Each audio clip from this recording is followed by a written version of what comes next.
విజయవాడ, విశాఖపట్నం నగరాల్లో అత్యాధునిక రవాణా వ్యవస్థలు ఏర్పాటు చేసేందుకు ప్రణాళికలు రూపొందిస్తున్నట్లు మెట్రో రైల్ ఎండీ రామకృష్ణారెడ్డి చెప్పారు. చైనా, మలేషియా దేశాల్లోని అధునాతన రవాణా వ్యవస్థల్ని అధ్యయనం చేసి వచ్చిన తర్వాత ఈటీవీ ఆంధ్రప్రదేశ్తో ఆయన ప్రత్యేకంగా మాట్లాడారు.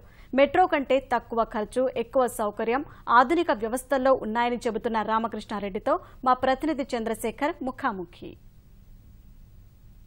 పెరుగుతున్న జనాభా, ప్రజల రవాణా అవసరాలు తీర్చేందుకు ప్రజా రవాణా వ్యవస్థలు రావడం ఎంతైనా అవసరం. మన రాష్ట్రంలోనూ విజయవాడ, విశాఖపట్నం రవాణా నగరాల్లో ఇలాంటి ఆధునిక రవాణా వ్యవస్థలని ఏర్పాటు చేసే దిశగా ప్రభుత్వం చర్యలు చేపట్టింది. ఇందులో భాగంగా రాష్ట్ర ప్రభుత్వం తరఫున అధికారులు, మంత్రి ప్రతినిధి బృందం మలేషియా, చైనాల్లో ఈ ఆధునిక రవాణా వ్యవస్థలపై అధ్యయనం చేసి వచ్చింది. ఆ బృందంలో సభ్యునిగా ఉన్నటువంటి మెట్రో రైల్ ఎండీ రామకృష్ణారెడ్డి గారు మనతో పడుతున్నారు. ఎక్కడెక్కడ మీరు తిరిగి వచ్చారు, అక్కడి రవాణా వ్యవస్థల సంబంధించి ప్రధానంగా మీరు గమనించిన అంశం ఏంటి? కౌలాలంపూర్లో ఎలివేటెడ్ బస్ సిస్టమ్ ఒకటి రన్ అవుతుంది, చక్కగా రన్ అవుతున్నది. 5.5 కిలోమీటర్స్ పీపీపీలో రన్ అవుతున్నది. ఇటువంటి సిస్టమే మళ్ళీ చైనాలో కూడా ఉన్నది.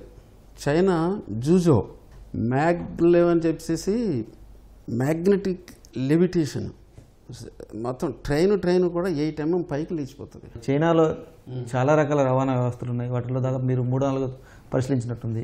వాటిలో కొంత ప్రయాణం కూడా చేసినట్టుంది మీరు. సో మీ అనుభవం ఏంటి? మేము లైట్ మెట్రోలో ప్రయాణం చేసాము. ఈ మ్యాగ్లెవ్ అని చెప్పేసి చెప్పాను కదా, ట్రాక్కి 8 mm పైన నడుస్తుంది. స్టాప్ చేసినప్పుడేమో ట్రాక్ మీద ఉంటుంది. స్టార్ట్ అయిందంటే చాలు టక్కునే పైకి లేచి గాలిలో వెళ్ళిపోద్ది అనమాట. అది మెట్రో బస్సులు, లేటెస్ట్ ఎలక్ట్రిక్ బస్సెస్, ఇంచుమించు 180 ప్యాసింజర్స్ని తీసుకెళ్లి సిస్టమ్స్ వచ్చాయి. సో అన్నీ చూసుకొని వచ్చాము. మనకి ఏది మంచిది అనేది డిస్కస్ చేస్తాము. ఎలక్ట్రిక్ బస్సులు అనేటువంటిది చెప్పారు మీరు. ఎలక్ట్రిక్ బస్సులు అవి ఎలా పనిచేస్తాయి? ఇప్పుడు మన విజయవాడ కావచ్చు, విశాఖపట్నం నగరాలు కావచ్చు, అవి ఎంతవరకు సూటబుల్గా ఉంటాయి? ఈ ఎలక్ట్రిక్ బస్సెస్ అనేవి రీసెంట్గా వచ్చినాయి తప్పితే ఎలక్ట్రిక్ ఇంకా కార్ల దాకా వచ్చినాయి. అంటే ఒక సిస్టాన్ని నడపాలంటే బ్యాటరీస్కి కెపాసిటీస్ రావాలి కదా. సో ఈ బ్యాటరీస్లో విపరీతమైన ఇన్వెన్షన్ జరిగి కార్లే కాదు బస్సులు నడిపి బ్యాటరీస్ తయారు చేశారు చివరికి. సో ఆ బ్యాటరీస్ వచ్చాక ప్యూర్ ఎలక్ట్రిక్ బస్ అనే పేరుతోటి జస్ట్ బ్యాటరీస్ పెట్టి నడుపుతున్నారు. ఈ బ్యాటరీస్ రాత్రులు ఛార్జింగ్ ఒక 5-6 గంటలు ఛార్జింగ్ అయితే డే టైం శుభ్రంగా 200-300 కిలోమీటర్ల వరకు ప్రయాణం చేసేస్తాయి. మళ్ళీ ఇంకేం అవసరం లేదు, ఫ్యూల్ అక్కర్లేదు. మనము మామూలుగా ముందుగా మెట్రోకి వెళ్ళాలని చెప్పి అనుకున్న పరిస్థితి.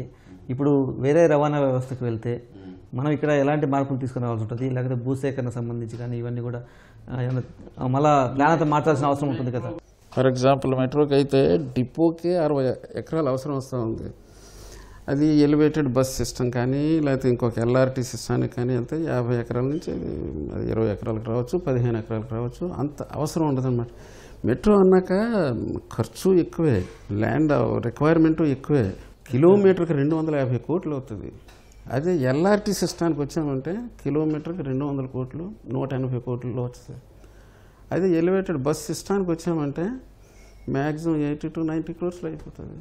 బట్ డబ్బులు తక్కువ ఖర్చు పెట్టేసి ఏదో పెద్ద అవసరం వచ్చిన చోట డబ్బులు తక్కువ ఖర్చు పెట్టాలని కాదు. అక్కడ మనకి ఏది అవసరం, మనకి డిమాండ్ ఏంటి, ఆ డిమాండ్కి ఏది అవసరం అది సెలెక్ట్ చేసుకోవడంలో మన గొప్పతనం అంత తప్పించి మెట్రో అవసరం లేని చోట మెట్రో పెట్టేసేసి రేపు నష్టాలు తెచ్చుకునే పరిస్థితిలో వెళ్ళకూడదు మనం.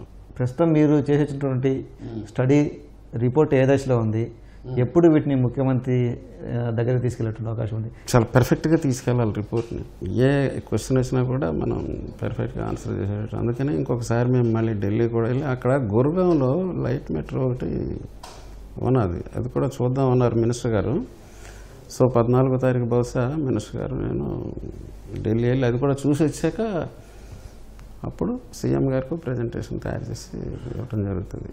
ఎలాంటి ప్రయోజనాలు కొత్త రవాణా వ్యవస్థలతో ప్రజలకు వచ్చే అవకాశం? మీరు అర్థం చేసుకోవాల్సింది ఒకటే, మనం ఇప్పుడు ఏం చేద్దామన్నా 10 ఏళ్ళు కాలం ఇప్పుడు మనం చేసేది ఎలా మారిపోద్దో ఏంటో తెలియకుండా ఉంది. అందుకని చాలా జాగ్రత్తగా ఆలోచిస్తున్నాం. మనం ఏ సిస్టమ్ పెడితే ఇది ఒక 10 కాలాల పాటు ఉంటుంది, లేదా ఇది మనం ఏదో ఒక సిస్టమ్ పెట్టి 10 సంవత్సరాలు ఇది మారిపోయిందంటే దీన్ని మళ్ళీ కొత్త సిస్టంలోకి వెళ్ళాలంటే మళ్ళీ బోర్డు అంత ఖర్చు పెట్టాలి.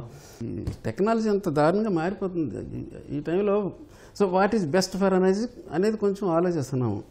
మెట్రో రైలు ప్రాజెక్టును తలదన్నే రీతిలో ప్రపంచవ్యాప్తంగా అధునాతన రవాణా వ్యవస్థలు ఉన్నాయి. వాటిలో తప్పకుండా మన ప్రాంతానికి అనువుగా ఉన్న వాటిని తీసుకొచ్చి ఇక్కడ ఏర్పాటు చేస్తామని, వీటికి సంబంధించి ఖర్చు కూడా తక్కువగా ఉండడం, ప్రజలకు సౌలభ్యంగా కూడా ఉంటుందని చెప్పేసి మెట్రో రైలు ఎండీ రామకృష్ణారెడ్డి స్పష్టం చేస్తున్నారు. కెమెరామెన్ నరేష్తో పూర్ణచంద్రశేఖర్, ఈటీవీ న్యూస్, విజయవాడ.